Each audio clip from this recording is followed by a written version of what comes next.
नमस्कार। प्रतिध्वनि में आपका स्वागत है। मैं हूँ रवि कुमार।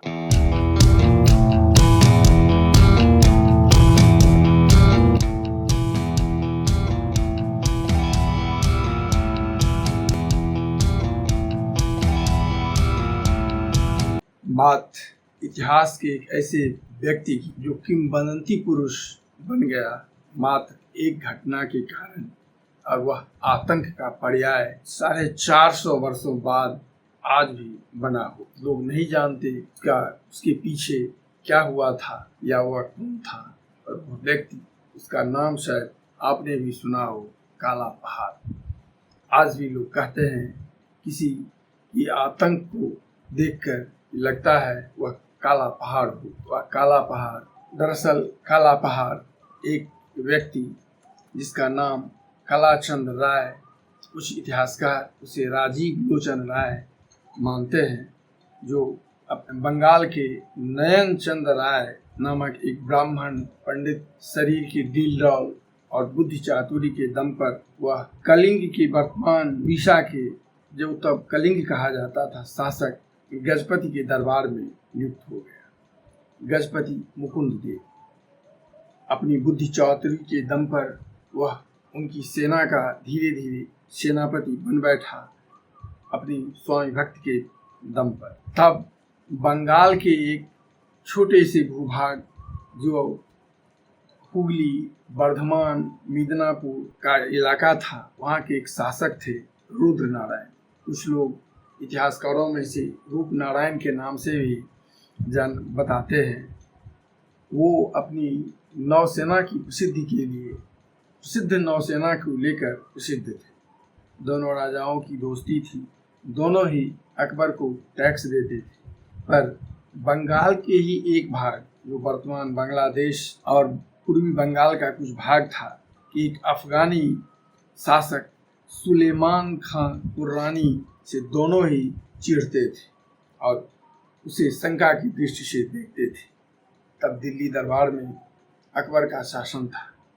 अकबर को तीनों ही, यानी उड़ीसा के गजपति, बंगाल के रुद्र नारायण और कुर्रानी, तीनों ही अकबर के ही अधीन थे और अपनी उसे टैक्स कर देते थे।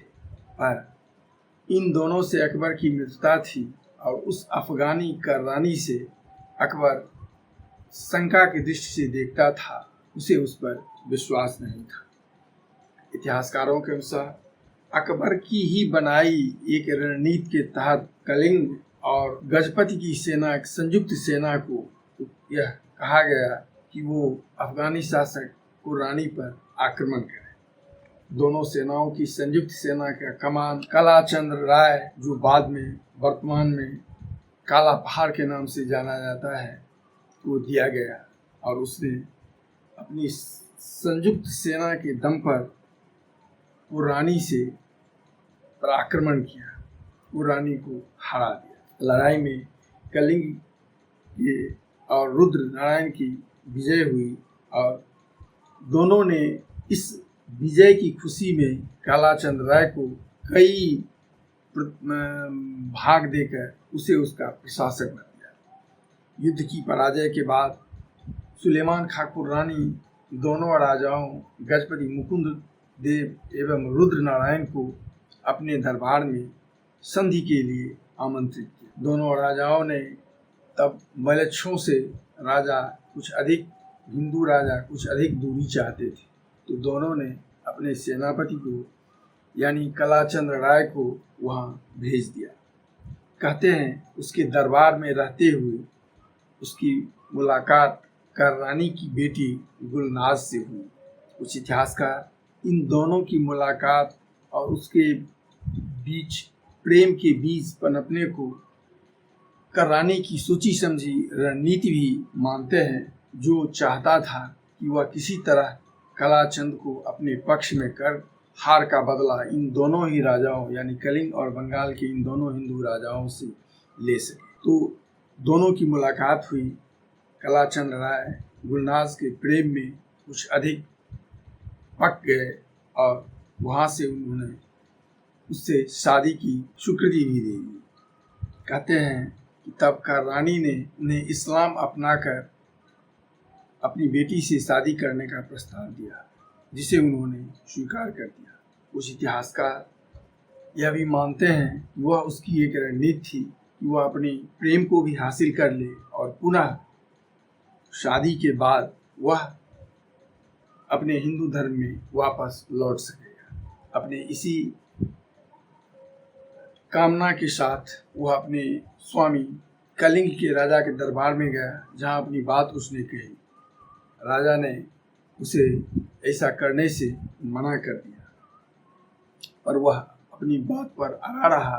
तो न सिर्फ उसे कहते हैं कि वहाँ अपमानित भी किया गया, और इसके अतिरिक्त जब उसने गुलनाज से निकाह कर लिया इस्लाम अपनाकर, तो उसके सगे संबंधियों सहित उसके राजा ने भी उससे अपना संबंध समाप्त कर दिया। कहते हैं कि उसके बावजूद वह अपने दरबार में आया, उसे अपने धर्म में वापसी की बात भी की, लोगों से प्रार्थना की। यह भी कहा जाता है कि वह जगन्नाथ जाकर पंडितों और काशी के पंडितों से भी उन्होंने निवेदन किया, पर तब हिंदू शुद्धता के दंभ में उन्मत्त ब्राह्मणों के उस समूह ने उस ब्राह्मण को, जिसने अपने प्रेम को पाने के लिए ऐसा किया था, उसे ठुकरा दिया और उसके साथ अपमानजनक व्यवहार किया। अपने अपमान से आहत कहते हैं कि उसने जगन्नाथ के मंदिर में अपनी शिखा काट कर फेंक दी और वहां से दुर्रानी के दरबार चला गया, जहां दुर्रानी ने उसके अपमान की आग को और भी अधिक धधकाने के लिए उसके कान भरे, उसे प्रोत्साहित किया ताकि वह अपनी पिछली हार का बदला ले सके। इसके बाद दुर्रानी ने अपने बेटे वायाजीत के साथ अपनी संपूर्ण सेना को उसको कलिंग और रुद्रनारायण की संयुक्त सेना पर आक्रमण के लिए भेज दिया। इस बार सेनापति तो वही था जो पहले दुर्रानी के विरुद्ध लड़ने आया था और विजेता बना था। इस बार वही सेनापति दुर्रानी के साथ था और अपने पूर्व के स्वामी पर आक्रमण कर रहा था। अपनी रण कौशल के कारण बल पर और अपनी वीरता के बल पर उसने भी फिर इस बार विजय प्राप्त की अपने पूर्व के स्वामियों पर। उसके बाद वो अपमान से आहत उसने 1568 ईस्वी में जोरदार आक्रमण कर उन दोनों को हराया ही। इसके बाद कलिंग और बंगाल के उस प्रदेश को जमकर लूटा। लोगों को यह कहा या तो वह इस्लाम अपना ले या फिर उसे उस दुनिया से जाना होगा, और यह क्रम लगातार चलता रहा।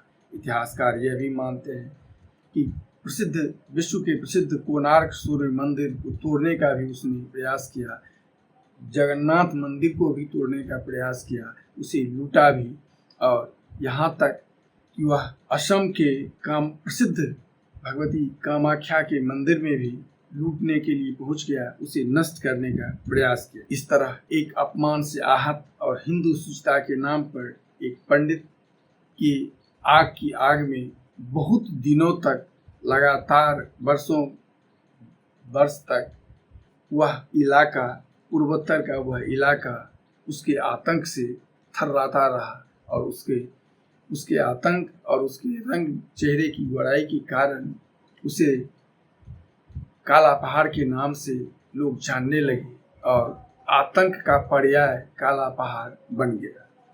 इतिहासकारों के अनुसार अकबर उसकी बढ़ती शक्ति से वह भी चिंतित था, और 1583 में राजमहल के निकट अकबर की फौज से ही लड़ते हुए वह मारा गया, और काला पहाड़ नाम के उस किंवदंती पुरुष का अंत हो गया।